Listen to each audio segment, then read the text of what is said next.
നമസ്കാരം. വിശുദ്ധ ബൈബിളിൽ പ്രതിപാദിച്ചിട്ടുള്ള എസ്തേർ എന്ന യഹൂദ കന്യകയെ പറ്റിയുള്ള ഒരു ചരിത്ര വസ്തുതയാണ് ഇന്ന് നിങ്ങളുമായി പങ്കുവെക്കുന്നത്. അഹശ്വേരോശ് രാജാവ് പേർഷ്യയിലെ രാജാവായിരുന്നു. അദ്ദേഹത്തിൻ്റെ രാജ്യത്തിൻ്റെ വിസ്തൃതി ഹിന്ദു ദേശം മുതൽ കൂഷ് ദേശം വരെയായിരുന്നു. അത് 127 സംസ്ഥാനങ്ങൾ ആയിരുന്നു. അവിടെ ഭക്തരായ അനേകം യഹൂദർ ജീവിച്ചിരുന്നു. ഇക്കൂട്ടത്തിൽ ഒരുവനായിരുന്നു മൊർദെഖായി. അയാൾക്കുണ്ടായിരുന്ന ഏക സഹോദരൻ മരിച്ചുപോയി. ആ മനുഷ്യനൊരു മകളുണ്ടായിരുന്നു. ആ മകളുടെ പേര് എസ്തേർ എന്നായിരുന്നു. മൊർദെഖായിയുടെ സംരക്ഷണയിലാണ് എസ്തേർ വളർന്നത്. സ്വന്തം പുത്രിയെപ്പോലെ അയാൾ അവളെ ഓമനിച്ചു വളർത്തി. തനിക്ക് പുതിയൊരു രാജ്ഞി വേണമെന്ന് അഹശ്വേരോശ് രാജാവ് ആഗ്രഹിച്ചു. ഇപ്പോഴത്തെ രാജ്ഞിയായ വസ്തി തൻ്റെ ഒരു കൽപ്പന അനുസരിച്ചില്ല എന്നുള്ളതാണ് ഇതിനു കാരണം. സുന്ദരിയായ ഒരു രാജ്ഞിയെ കിട്ടാൻ വേണ്ടി രാജ്യത്തൊട്ടുക്ക് രാജാവ് അന്വേഷണം നടത്തി.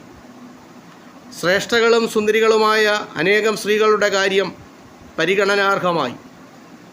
അവസാനം എസ്തേറിനെ തിരഞ്ഞെടുത്തു. മൊർദെഖായിക്ക് വലിയ സന്തോഷമുണ്ടായി. നീ ഒരു യഹൂദ പെണ്ണാണെന്ന് അറിയിക്കരുത്. മൊർദെഖായി എസ്തേറിന് കർശനമായ നിർദ്ദേശം കൊടുത്തിരുന്നു. എസ്തേർ ആരെയും താൻ ഒരു യഹൂദ പെണ്ണാണ് എന്നുള്ള വിവരം അറിയിച്ചതുമില്ല. അക്കാലത്താണ് ഹാമാൻ എന്നൊരു പ്രമാണിയെ നാട്ടിലെ ഏറ്റവും വലിയൊരു ഉദ്യോഗസ്ഥനായി രാജാവ് നിയമിച്ചത്. എല്ലാവരും ഹാമാനെ ബഹുമാനിച്ചിരുന്നു. പക്ഷേ മൊർദെഖായി മാത്രം അതിന് കൂട്ടാക്കിയില്ല.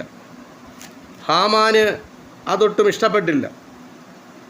മൊർദെഖായി ഒരു യഹൂദനാണ് എന്ന് പിന്നീടാണ് ഹാമാൻ മനസ്സിലാക്കിയത്. ആ ജനതയെ മുഴുവൻ നശിപ്പിക്കണമെന്ന് ഹാമാന് വിചാരം. അവർക്കെതിരായി ഭയാനകമായ ഒരു പ്ലാൻ തയ്യാറാക്കാൻ ഹാമാൻ തീരുമാനിച്ചു. നാട്ടിലുള്ള എല്ലാ യഹൂദന്മാരെയും കൊല്ലുക. അങ്ങനെ ഹാമാൻ ഒരു കൽപ്പന എഴുതിയുണ്ടാക്കി.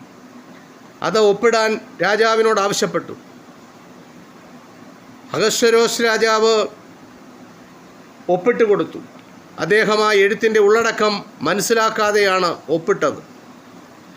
യഹൂദർ ഇതറിഞ്ഞു. അവർ ചാക്കുടുത്ത് ചാരം പൂശി നടക്കാൻ തുടങ്ങി. തൻ്റെ ജനങ്ങൾക്ക് വേണ്ടി രാജാവിനോട് സംസാരിക്കണമെന്ന് മൊർദെഖായി എസ്തേർ രാജ്ഞിയെ അറിയിച്ചു. വളരെ സൂത്രത്തിൽ എസ്തേർ രാജ്ഞി അതിനൊരു വഴിയുണ്ടാക്കി. ഭക്ഷണമോ പാനീയമോ കൂടാതെ 3 ദിവസം രാജ്ഞി പ്രാർത്ഥനയിൽ കഴിച്ചു.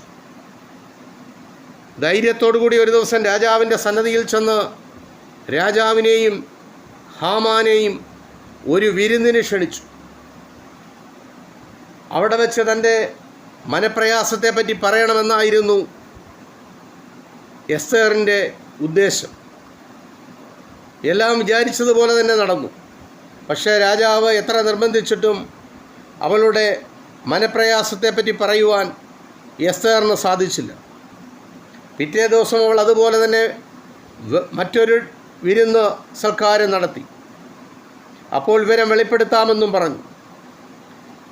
ആ വിരുന്നുവേളയിൽ അവൾ വിവരം തുറന്നു പറഞ്ഞു. വിശ്വസ്തരായ പ്രജകളായിരുന്ന തൻ്റെ ജനതയ്ക്ക് വേണ്ടി എസ്തേർ രാജ്ഞി കേണപേക്ഷിച്ചു. അപ്പോൾ മാത്രമാണ് യഹൂദരുടെ കഷ്ടസ്ഥിതിയെപ്പറ്റി രാജാവിന് ബോധ്യം വന്നത്. അദ്ദേഹത്തിന് വലിയ ദുഃഖമായി.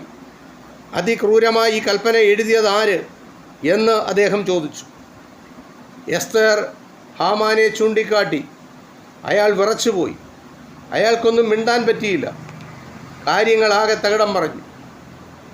മൊർദെഖായിക്ക് വേണ്ടി ഹാമാൻ തയ്യാറാക്കിയിരുന്ന കഴുകുമരത്തിന്മേൽ ഹാമാനെ തന്നെ തൂക്കി.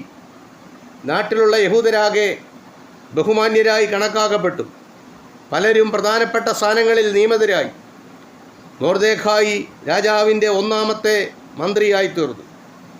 തൻ്റെ ജനങ്ങളുടെ ശത്രുവായി തീർന്ന ശക്തനായ ഒരു ശത്രുവിൻ്റെ എല്ലാ കള്ളത്തരങ്ങൾക്കും പ്രതികാരത്തിനുമെതിരായി ഒരു യഹൂദ വനിതയുടെ തന്ത്രപ്രയോഗമാണ് ഈ കഥയിലൂടെ നാം കാണുന്നത്. എസ്തേറിൻ്റെ പുസ്തകം ഒരു ചരിത്ര കഥയാണ്.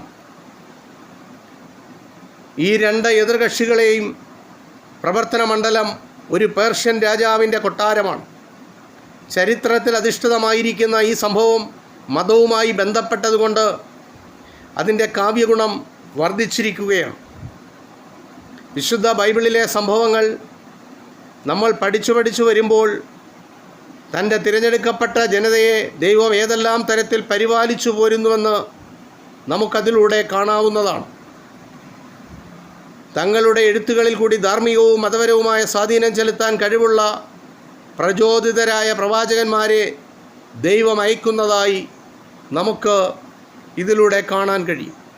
ഇത് വിശുദ്ധ ബൈബിളിൽ എസ്തേർ എന്ന പുസ്തകത്തിൽ വിവരിച്ചിരിക്കുന്ന ഒരു ചരിത്ര വിവരമാണ് ഇത്. ഇത്രമാത്രം. നന്ദി, നമസ്കാരം.